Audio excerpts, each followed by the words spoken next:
Vamurata has been laid to rest in a beautiful ceremony graced by many ministers pamwechete nevanhu veku-prison services. Taona chaplain Phiri variko na Bruno Furnishers are standing there beside Maititi.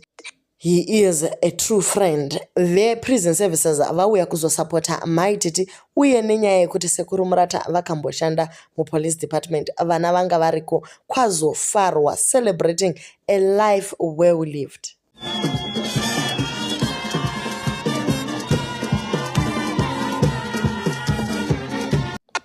What you see right there is just a celebration of a life well lived. Sekuru Murata was a very peaceful man. Vanga vasina noise nevanhu uye vanga vari munhu anoda Mwari zvakanyanyisa. Vanhu vanotoshaya kuti zvazvichiitika mumastreets umu vaisazviona here nemwana wavo zvaita this and that. Musakanga mugaizi kuti whatever zvinenge zvichiitika mumastreets chero vakazviziva kubasa kwemwana wavo. He was a very respectable man. You can actually see with the way of people, the amount of people that came to this occasion, zvinokuratidza a life that was pure, a life well lived. Isu pano tavanyorera poemo tichiona kunaka kwakaita moyo wavamurata pachiitika zvese ivo vachiramba vanyerere. A man of faith, both wise and bold, now rests in peace, his journey done, his love a beacon like the sun.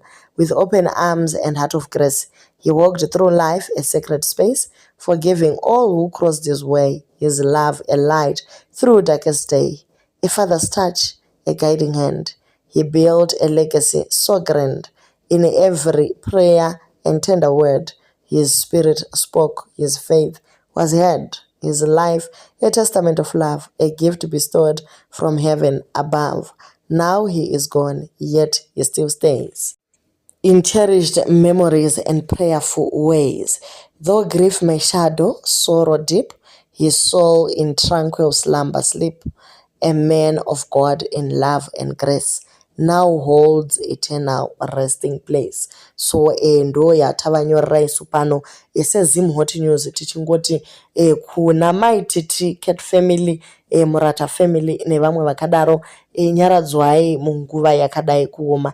Cat mother has always been a pillar of all the Zimbabwean celebrities out there, whether upcoming or vagari some industry. She is quite an inspiration and she will stop at nothing to get what she wants. So tirikungotenda kuti kuna Vamurata, you raised munhu akasimba, a resilient woman, and she's going to get past this. Ndo mashoko edu isusu kumhuri yekwamurata uye kuna Maititi nagogo tichingoti nyaradzwai munguva yakaoma zvakadai.